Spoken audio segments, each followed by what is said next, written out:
I am Satirianos, and I hope you're going to enjoy watching my video interview. Please tell us about yourself. What are your interests and hobbies? I am an open-minded person, ready to accept new things and ideas, suggestions regarding to improve my teaching abilities. My interests and hobbies are cooking and gardening. Are you involved in extracurricular activities that you could coach or supervise? Yes, I am the coach in soccer football for 14 years. Why did you decide to become a teacher for the subject for which you are applying? I have decided to become a teacher because I have a sibling who happens to be a teacher, and I saw her passion in teaching and love for children. I saw the fulfillment on her. Are you currently employed as a teacher? Yes, I am currently employed as a teacher of the Department of Education of our country. How many hours per day do you teach and how many days per week? We are required to teach 8 hours a day, 5 days a week. With planning uh, for the in lesson planning also included. Describe your teaching experience. What subjects have you taught and what grade level? My work experience have been a fruitful one and challenging one. I say it is a challenging one because I have encountered uh, challenges and trials regarding on how to execute or discharge my duties and responsibilities, and just to develop and achieve my goals as a teacher. I say it is a fruitful one because uh, after so many years, I saw my former pupils become professionals, and they become responsible citizens in our country. I taught in grade 4, 5, and 6 with the subjects mathematics, technology and livelihood education, and social studies. Describe other work experiences you have had besides teaching. During weekends, I used to go to our farm, visiting our rice fields to make it sure that it is in good shape so that we have a good supply.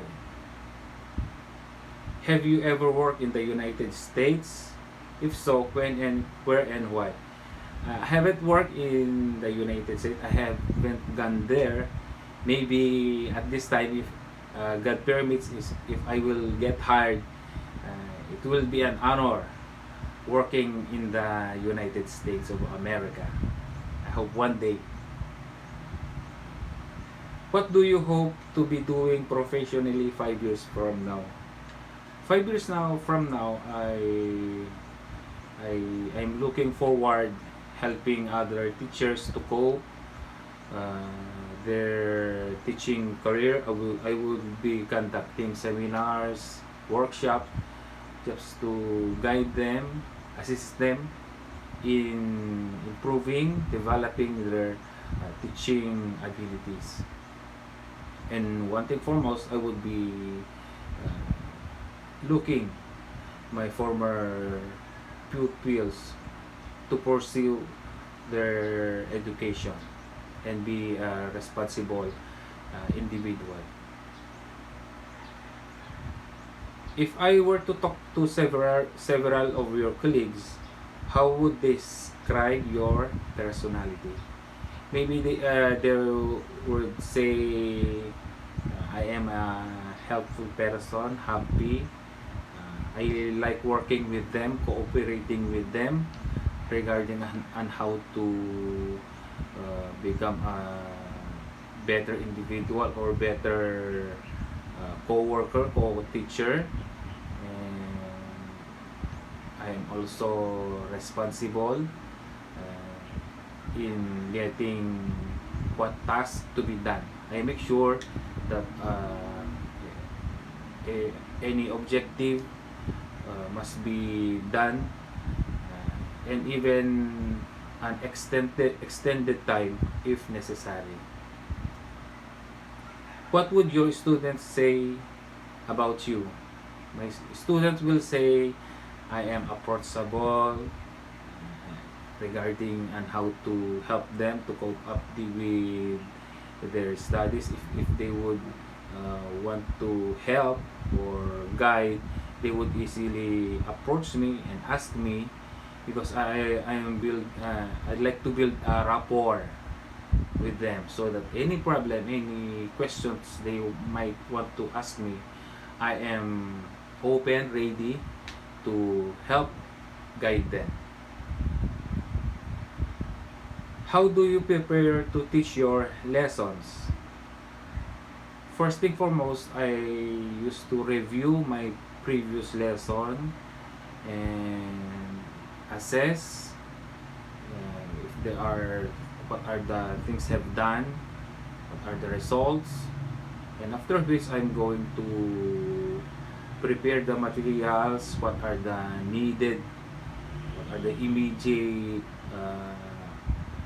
things or objectives to be imposed, and after that doing some research thing. I'm doing the research thing, so that there is a continuous development in my lesson planning.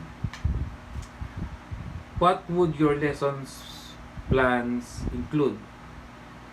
It would be included differentiated learning strategies, because we know that pupils are unique. They need a specific uh, lesson or task in order for them to learn more, and guidance.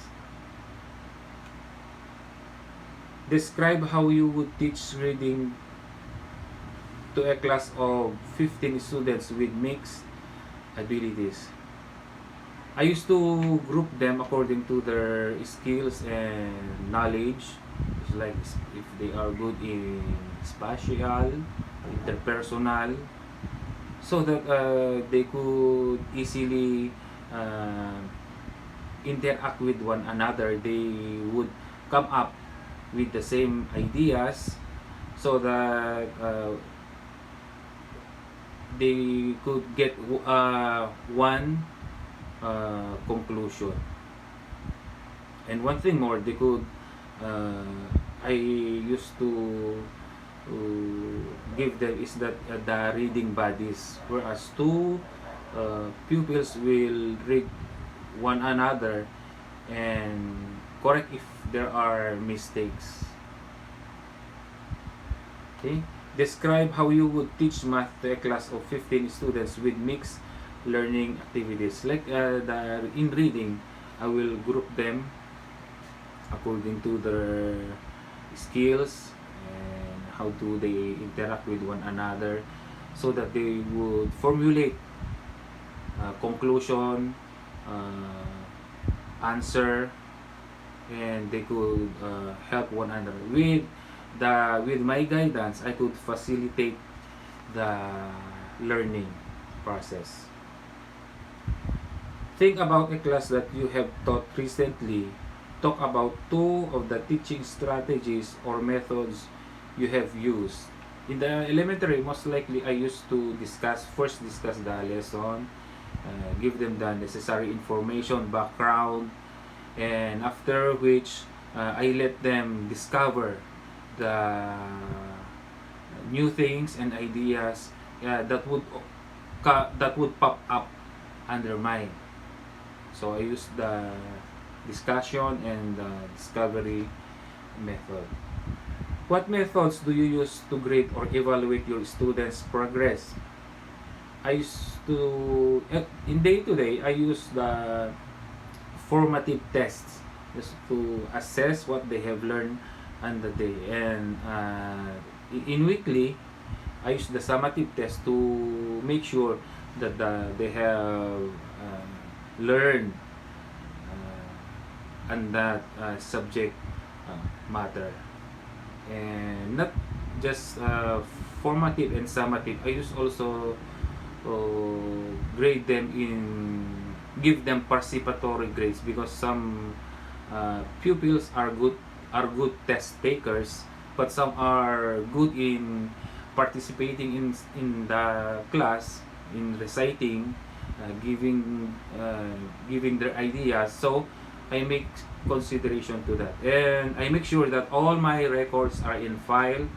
So whenever my principal would ask, or a parent would ask the pupils' progress, I could easily show them the progress of the pupil. Okay? So if you use technology in your teaching, describe how you use it. Specifically, discuss your experience using a smartboard in ways that you incorporate it into your lesson. Unfortunately, we don't have a smart board yet, but I use the technology in incorporating my class. I use a projector and a laptop. I download a pre-recorded video for some animation illustration, just to make sure that a certain topic, they would visualize the discussion, they would interpret, they could, at least they could see, or they could see a resource person.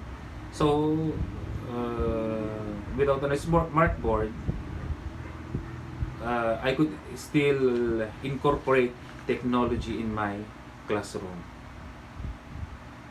If you have students who are noisy or non-attentive, share with us 2 ways you get them to be quiet and concentrate.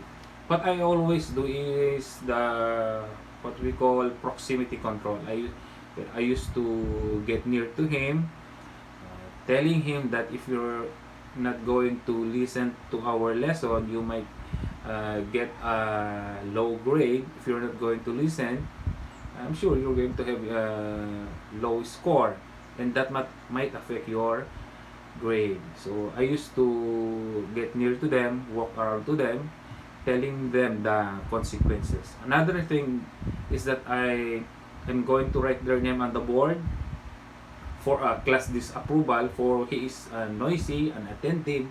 So if ever the pupil will behave, I am going to erase that, and maybe she will become a model citizen, so that other might imitate or act behaving. Okay, describe the most difficult problem you have had to deal with as a teacher, and how did you solve this problem.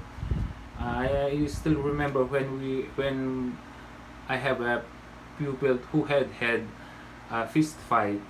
I make each of them understand the consequences of fighting one another. So I make them peace pact, and not just like that, I get a note not to do it again. They promise one another, but I make them a note and sign it, the date and the agreement not to do it once again. But if they do it once again, I am going to take them to I'm going to tell it to them, to the principal, and one thing more, I would call on the part of the parents.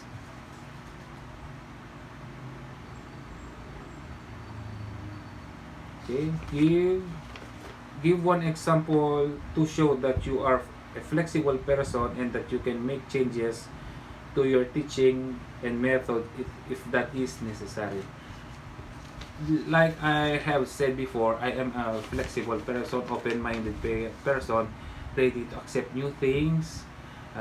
Whenever my principal would visit me, observing my class, she would he would always tell new ideas on how to do it, and I always obey it. And I am very thankful to our principal that he cares about us, because he always gives suggestions, recommendations, observations, so that it would not only help me, but also for the improvement of our pupils. Is there anything you would like to add about your qualifications that we may not be aware of?